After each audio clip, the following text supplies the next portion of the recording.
Hi, welcome to Sue Marie P. I'm Sue and today I've got a no-bake chocolate coconut slice. Super easy, an Aussie favourite from my childhood. So the first step is we need to prepare your cake tin or your square baking tin with some baking paper and just grease it before you pop that in. So we're just going to heat some condensed milk up. So there's 150 grams or I think it's half a cup. So it's not the full tin in this recipe. And if you've got any leftovers, I'll share another recipe on how you can use up your leftover condensed milk. And with that, I've got 80 grams of unsalted butter. Just going to pop all that in. We're going to gently simmer that behind us. I'll put my timer on for 5 minutes. We need to keep an eye on it so the condensed milk doesn't burn. And then this no-bake slice has got crushed digestives. So there's about 17 biscuits in there. And I have this simple way of doing it, but you can crush them in a food processor. But I use my rolling pin and just crush them like this. And I find I'm not wasting a plastic bag and it does the job. And if you don't have digestives, you can use kind of any kind of biscuit. It's about a 250 gram packet. And if you want to make it gluten-free, you can use gluten-free biscuits.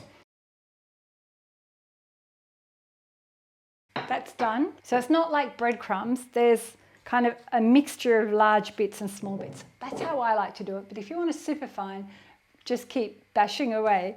So that's all ready to go. And then to that, we've got some desiccated coconut. So it's just 50 grams, which is half a cup. Just mix that kind of together. I'm just going to have a look at my butter.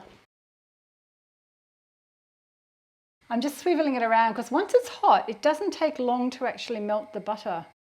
And if you did have a microwave, you can do it in the microwave about 30 seconds zaps. I don't have a microwave, so I always do it on the stovetop. And I'm just going to turn my heat off because that's almost ready. So the next step is the cocoa powder. It wouldn't be a chocolate slice without cocoa powder. So there's just 2 tablespoons or 20 grams. And I'm just going to sift it over this bowl. Just ensures that there's no lumps because sometimes cocoa powder has lumps in it. Our condensed milk and butter is all mixed together. And if you did want to make it vegan, you can get vegan condensed milk. I've used it before. And then you just put in, there's our timer, non-dairy butter with it. So into that, we just put 1 little teaspoon of vanilla.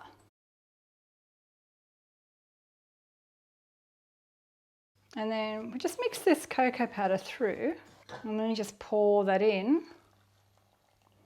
And I use my spatula just to ensure that I get every bit of condensed milk off. So this is a perfect one for anyone who's not that confident at baking. If you've got children out there and you want to, half term. Here in the UK it's half term, which is like a mid-term break for the school children. So this is a perfect one if you want to bake this, or don't bake it, actually make it with your children. So I'm just going to press this now into my cake tin. And then you just need to press it into the tin so it's all smooth and even.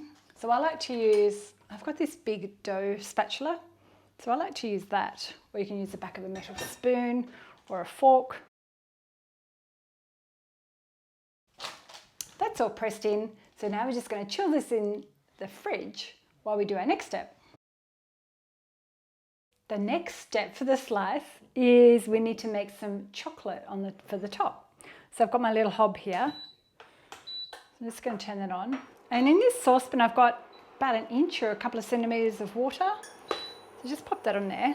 And then I've got a combination of dark chocolate and milk chocolate.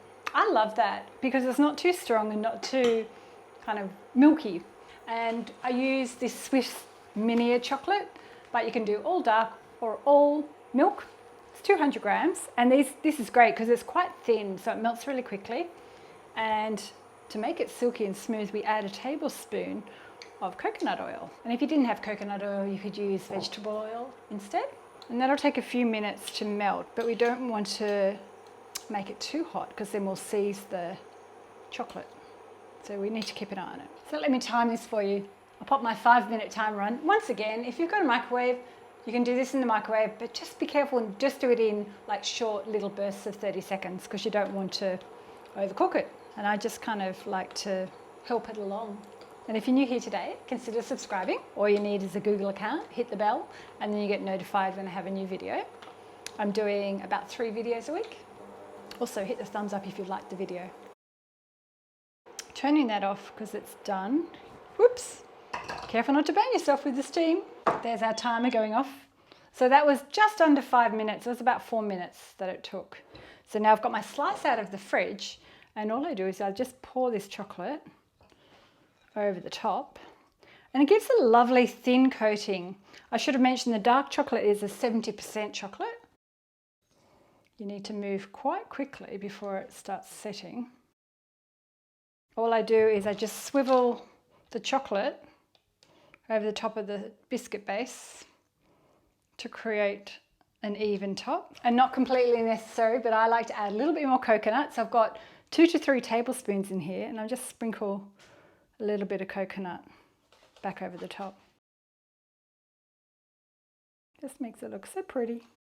I'm going to pop this back in the fridge for 2 hours, and then we'll come back and we'll start slicing it and we'll do a taste test.